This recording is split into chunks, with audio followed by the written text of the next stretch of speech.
Hey everybody, I would like to show you how I hit my protein goal every day while being in a slight caloric deficit.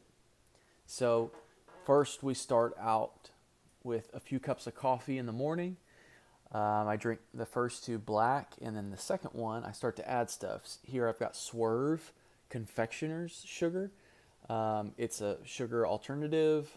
Um, 3 scoops of that. I do some cinnamon powder for taste, and it helps with blood sugar levels.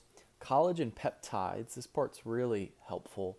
It's got like 20 grams of protein per scoop, and it's really good for the skin and for your hair. Now, so I put all my dry ingredients in with my coffee, and then I've got this little blender that not only blends all of the dry ingredients in with the coffee, but it creates a foamy texture. Here I've got plant cream, just because I don't do well with cow products, and then unsweetened vanilla oat milk. So you just add it until it's as creamy as you like it. Use that blender and drink up. There's 20 plus grams of protein in that cup of coffee, so even before my breakfast. Speaking of, I've got a breakfast smoothie that I do blueberries, usually about a cupful. I might include some other berries, but some vanilla almond milk.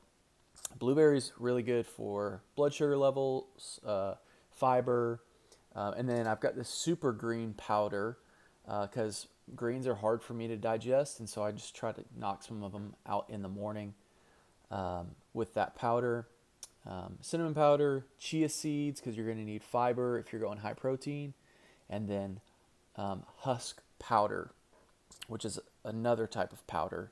It's actually the husk of rice, and then pea protein powder from chickpeas, because I do plant-based protein as much as I can, because again, I don't do cow or dairy very well.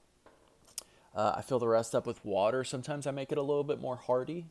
This morning I just wanted to have something lighter, and so good bit of berries. I wish I had added a little bit of Swerve to that to make it a little bit sweeter. On to lunch. Audrey and I wanted some sweet potato fries, so I throw those in a mixing bowl with some olive oil, and then a little bit of sesame oil. And as Audrey tells me, a little bit goes a long way with that. Rosemary, thyme, oregano. I love those fresh flavors.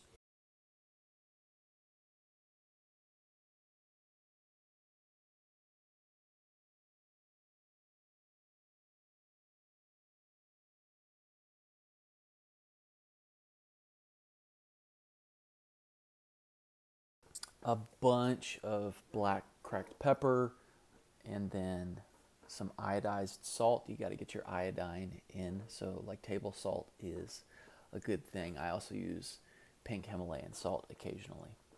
Onto chicken. This is one chicken breast cut in half to make like chicken cutlets. I use this Yardbird seasoning from Publix. It's amazing. It's on one of the end caps. Cumin, um, lemon pepper. These are all of my go-to seasonings. Lemon pepper has a lot of sodium in it, and I'm on a high sodium diet because I've got low blood pressure.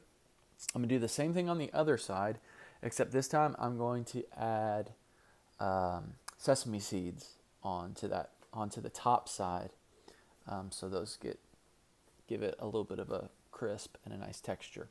I throw everything on this wire rack, and I'm going to put it in the air fryer at 400 degrees, and then I put it in for like, I don't know, 30 minutes or so. But I've got this Govee thermometer, food thermometer, and I put it into the thickest part of the chicken breast, and I set it to 150, and I pull it out of the oven at that point, and then I know that both of those chickens are done.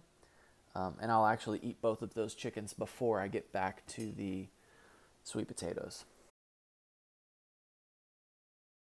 This is a dipping sauce I make on the side that's vegan mayonnaise because I don't handle eggs well. Stone ground mustard. I do about equal parts of that. Gives it a lot of spice. Lime juice. Just a few squirts of that. We were running out. I added lemon juice later. There's more lemon pepper, yardbird seasoning, cumin, oregano, and then tahine. So more salt, but also has that citrus and spice, and then mix. Again, I made it a little more light or thin by adding lemon juice later on, but it was super, super good. So I eat my chicken first because it was super juicy, super tender. I eat my chicken first because it's good for preventing insulin spikes. If you eat your protein first, and then if you're having carbs, you have that as the second part of your meal. So that's just a trick to keep your insulin levels down, which will help weight control. I dipped it in this sauce, and it was amazing. I didn't show dinner on here because dinner is almost always the same as lunch. I just have a protein. So for you, maybe it's another chicken breast or some sort of fish or beef or turkey. All of those are really, really good options. And then I'll do like a green on the side. Maybe it's Brussels sprouts, or I might do like carrots or something. But my coffee in the morning, I'm getting 20 grams of protein there. My smoothie, I'm getting 20 plus. My protein powder is 24 grams of protein per scoop. And then the chia seeds have a lot of protein in addition to fiber. I eat sunflower seeds throughout the day, and so I'm getting 5 to 10 grams of protein from that every day. Lunch, I'm getting 40 grams of protein from just the chicken breast. Sometimes I'll have chickpeas with it, 10 more grams of protein, and then another chicken breast for dinner. So I'm hitting and even going above my protein goal almost every day, and that is how I do it.